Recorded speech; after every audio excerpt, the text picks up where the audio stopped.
The CAA have provided a response to the recent EU drone regulation directives. Stay tuned to find out how they intend to implement the new rules next year, including your drone broadcasting remote identification information. Last week, we published a video providing a brief update on the new EU-wide drone regulations, which have been successfully published as an EU directive in the official journal of the European Union.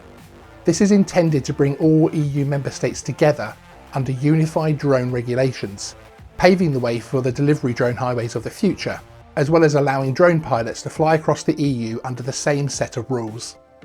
Since then, the CAA have provided a new document outlining their advice on what this means for drones in the UK, as well as how they intend to implement the new rules next year. With the UK drone bill due shortly, and the various parliamentary committees still to release their findings, a lot of the meat of how it will impact the UK drone flyers is yet to be confirmed.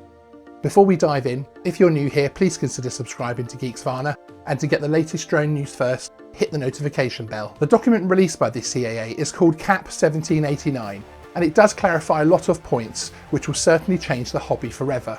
The regulations themselves come in over the next year, up to 1st of July 2020, and manufacturers of drones get up until 2022 to catch up. Their designs will need to meet what will become a new set of product standards similar to the CE marking scheme.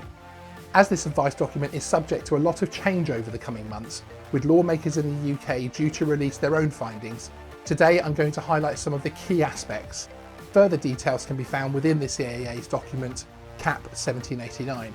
Also, in today's video, I'm going to focus mainly on the open category, as this is most likely to be used by hobbyist pilots. Operation of drones will fall under one of three categories.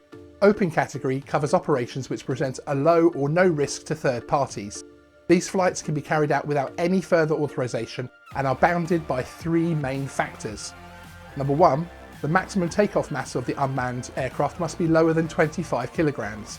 2, the unmanned aircraft must be operated within visual line of sight.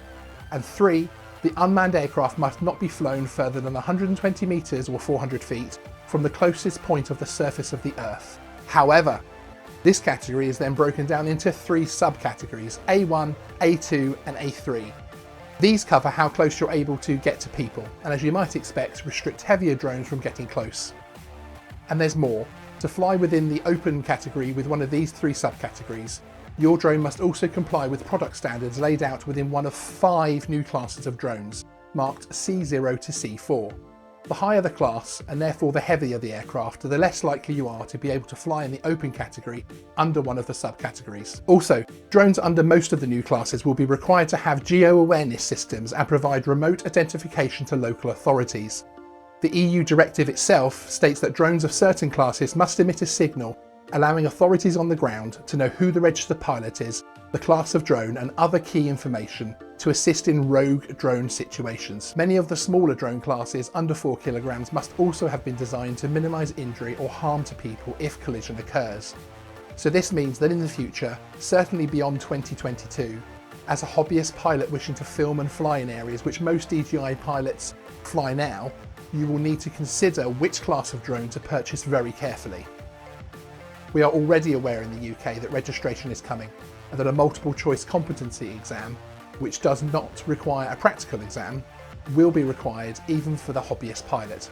However, it should be noted that even non-toy drones which are under 250 grams and have a camera will still need to be registered. I recommend that every UK drone pilot should download the PDF document from the CAA, which is linked within the description, and study it. In particular, the later section where the CAA attempt to explain how they will implement the new regulations. What is your opinion on the new EU directives, and in particular the CAA response document? Let us know in the comments below. We will of course be making more videos on this subject, so to find out more, consider subscribing to Geeksvana and hit the notification bell to get the latest drone news first.